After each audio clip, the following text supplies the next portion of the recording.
আপনি যদি ভাবেন একটি বাড়ি মানেই চার দেয়াল, দরজা, জানালা আর ছাদ, তাহলে আজকের ভিডিওটি আপনার সেই ধারণা পুরোপুরি বদলে দিতে পারে। কারণ পৃথিবীর বিভিন্ন প্রান্তে এমন কিছু মানুষ রয়েছে যারা বসবাস করেন গোলাকার বাড়িতে, কেউ থাকেন মাটির গভীরে, কেউ আবার নিজের বাড়ি বানিয়েছেন একটি আস্ত বিমানের ভেতর। কোথাও পুরো একটি দ্বীপকে রাঙানো হয়েছে বেগুনি রঙে, আবার কোথাও পাহাড়ের খাদের কিনারায় গড়ে উঠেছে মানুষের বসতি। আজ আমরা ঘুরে দেখব পৃথিবীর এমন কিছু অদ্ভুত বাড়ি ও বসতি যেগুলো প্রথম দেখায় বাস্তবের চেয়ে কল্পনার জগতের অংশ বলেই মনে হতে পারে। আর আমাদের চ্যানেলে যদি নতুন হয়ে থাকেন তাহলে সাবস্ক্রাইব করতে ভুলবেন না। তাহলে চলুন শুরু করা যাক আমাদের এই অবিশ্বাস্য যাত্রায়। নেদারল্যান্ডের দক্ষিণ অঞ্চলে এমন একটি আবাসিক এলাকা রয়েছে যেখানে সাধারণ বাড়ির বদলে চোখে পড়ে বিশাল বিশাল গোলাকার কাঠামো। দূর থেকে দেখলে মনে হবে কোনো সায়েন্স ফিকশন সিনেমার সেট হয়তো বাস্তব শহরের মাঝখানে এসে দাঁড়িয়েছে। এই অদ্ভুত গোলাকার বাড়িগুলো নেদারল্যান্ডসের একটি বিশেষ আবাসিক প্রকল্পের অংশ। আর সবচেয়ে অবাক করার বিষয় হলো, বাইরে থেকে ছোট ও অস্বাভাবিক মনে হলেও প্রতিটি বাড়ির ভেতরে রয়েছে একাধিক স্তর। নিচের অংশে শোবার ঘর, মাঝখানের স্তরে বাথরুম এবং উপরের দিকে রয়েছে বসবাস করা ও বিশ্রামের জায়গা। অর্থাৎ জায়গা কম হলেও স্থাপত্যের কৌশলে একটি পূর্ণাঙ্গ বাড়ি প্রয়োজনীয় সুবিধাগুলো এখানে রাখা হয়েছে। তবে এমন বাড়িতে বসবাসের কিছু অসুবিধাও রয়েছে। ভেতরের জায়গা তুলনামূলকভাবে সংকীর্ণ এবং বাড়িগুলোর নির্মাণ ও রক্ষণাবেক্ষণের খরচও সাধারণ বাড়ির তুলনায় বেশি। তবুও চারপাশে সুন্দর পরিবেশ আর অদ্ভুত স্থাপত্যের কারণে এখানকার বাসিন্দারা এই জায়গা ছেড়ে যেতে খুব একটা আগ্রহী নন। ভাবুন তো, প্রতিদিন সকালে ঘুম থেকে উঠে যদি আপনার চারপাশে এমন গোলাকার বাড়িগুলো দেখতে পান, কেমন লাগবে? আপনি কি কখনো এমন কোনো জায়গার কথা শুনেছেন যেখানে বাড়ি থেকে শুরু করে রাস্তা, সেতু, টেলিফোন বুথ প্রায় সব কিছুই বেগুনি? শুনতে অবিশ্বাস্য লাগলেও পৃথিবীতে সত্যিই এমন একটি জায়গা রয়েছে। দক্ষিণ কোরিয়ার বানওয়াল ও বাংশি দ্বীপকে একসঙ্গে পার্পল আইল্যান্ড নামে পরিচিত করা হয়েছে। একসময় এই দ্বীপগুলো ছিল অনেকটাই সাধারণ ও নিরিবিলি, কিন্তু 2015 সালের পর স্থানীয়দের উদ্যোগে পুরো এলাকাকে নতুনভাবে সাজানোর পরিকল্পনা নেওয়া হয়। আর সেই পরিকল্পনার মূল রং ছিল বেগুনি। এখানে 400টিরও বেশি বাড়ি বেগুনি রঙে সাজানো হয়েছে। শুধু বাড়িই নয়, রাস্তার বিভিন্ন স্থাপনা, টেলিফোন বুথ, মাঠ এবং দুই দ্বীপকে যুক্ত করা সেতুকেও দেখা যায় একই রঙের ছোঁয়া। এই রঙের পেছনে রয়েছে এখানকার প্রাকৃতিক ল্যাভেন্ডার ফুলের অনুপ্রেরণা। এমনকি স্থানীয় মানুষের জীবনযাপনেও ঢুকে পড়েছে বেগুনি রং। কেউ বেগুনি পোশাক পরেন, আবার কোথাও পাওয়া যায় বেগুনি চালের মতো স্থানীয় খাবার। ফলে পুরো দ্বীপে পা রাখার পর মনে হয় আপনি যেন বাস্তব পৃথিবী থেকে বেরিয়ে কোনো রঙিন কল্পনার জগতে চলে এসেছেন। আপনি যদি বেগুনি রঙের ভক্ত হন তাহলে এই জায়গাটি আপনার ভ্রমণের তালিকায় থাকা উচিত। একটি বাড়ি যদি মাত্র 1.3 মিটার চওড়া হয় তাহলে সেখানে একজন মানুষ কিভাবে স্বাভাবিকভাবে বসবাস করতে পারে? প্রথমবার দেখলে হয়তো আপনারও মনে হবে এটা নিশ্চয়ই কোনো শিল্পীর তৈরি অদ্ভুত ভাস্কর্য, কিন্তু এটি আসলে একটি পূর্ণাঙ্গ বাড়ি। শিল্পী এরবিন উর্মের তৈরি এই স্বাভাবিক বাড়িটি প্রায় 7 মিটার উঁচু এবং 15 মিটার লম্বা, অথচ এর প্রস্থ মাত্র 1.3 মিটার। সবচেয়ে অবাক করার বিষয় হলো, এই সরু কাঠামোর ভেতরেই রয়েছে শোবার ঘর, বাথরুম এবং বসার জায়গা। অর্থাৎ বাইরে থেকে এটি দেখলে প্রায় অসম্ভব মনে হলেও ভেতরে ঢুকলে বোঝা যায় সীমিত জায়গাকেও কিভাবে সৃজনশীলভাবে ব্যবহার করা যায়। তবে এমন বাড়িতে হাঁটাচলা করা সবার জন্য আরামদায়ক নাও হতে পারে। চারপাশের দেয়াল এতটাই কাছে যে অনেকের কাছে এখানে থাকা অস্বস্তিকর, এমনকি দম বন্ধ লাগার মতো মনে হতে পারে। আপনাকে যদি এমন একটি বাড়িতে বিনামূল্যে থাকার সুযোগ দেওয়া হয়, আপনি কি রাজি হবেন?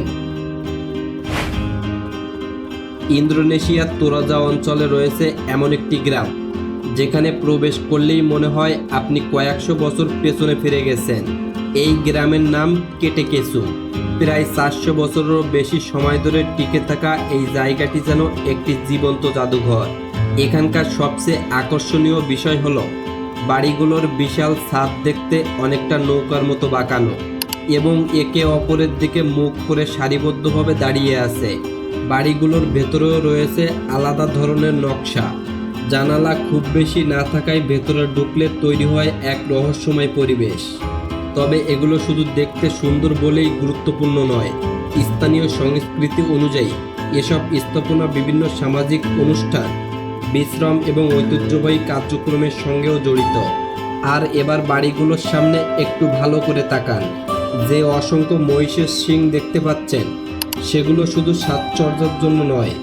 স্থানীয় বিশ্বাস অনুযায়ী একটি পরিবারের বাড়িতে যত বেশি মহিষের শিং থাকে, সেই পরিবারকে তত বেশি সম্পদশালী হিসেবে বিবেচনা করা হয়। একটি বিমানকে আপনি সাধারণত কোথায় দেখতে অভ্যস্ত? বিমানবন্দরে, আকাশে, অথবা হয়তো কোনো জাদুঘরে। কিন্তু আমেরিকার ইঞ্জিনিয়ার ব্রুস ক্যাম্পবেলের কাছে একটি পুরনো বিমান ছিল তার স্বপ্নের বাড়ি। ছোটবেলা থেকেই ব্রুস অন্যরকম কিছু করার স্বপ্ন দেখতেন।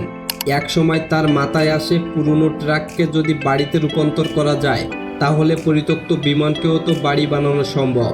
এই চিন্তা থেকেই শুরু হয় তার অসাধারণ প্রকল্প। নিজের ইঞ্জিনিয়ারিং দক্ষতা কাজে লাগিয়ে তিনি একটি পুরনো বোয়িং 727 বিমানকে ধীরে ধীরে বসবাসের উপযোগী করে তোলেন। বিমানের ভেতরে প্রয়োজনীয় মৌলিক সুবিধা যোগ করার পাশাপাশি তিনি এর অনেক মূল কাঠামো ও বৈশিষ্ট্য অক্ষত রেখেছেন। ফলে এটি এখন শুধু একটি বিমান নয়, এটি একই সঙ্গে একটি বাড়ি, একটি প্রকল্প এবং একজন মানুষের অদ্ভুত স্বপ্ন বাস্তবায়নের উদাহরণ। আপনি কি জীবনে একবার হলেও এমন একটি বিমানের ভেতরে রাত কাটাতে চাইবেন? চীনের সিচুয়ান প্রদেশে এমন একটি গ্রাম রয়েছে যার অবস্থান দেখলেই আপনার বুক কেঁপে উঠতে পারে। কারণ গ্রামটি গড়ে উঠেছে প্রায় 800 মিটার উঁচু একটি খাদের উপর। এটি হলো বিখ্যাত ক্লিফ ভিলেজ। একসময় এখানকার শিক্ষার্থীদের স্কুলে যেতে প্রতিদিন ভয়ঙ্কর খাড়া সিঁড়ি বেয়ে নিচে নামতে আবার উপরে উঠতে হতো। সেই দৃশ্যের ছবি ও ভিডিও ইন্টারনেটে ছড়িয়ে পড়ার পর পুরো বিশ্ব এই গ্রামের কথা জানতে পারে।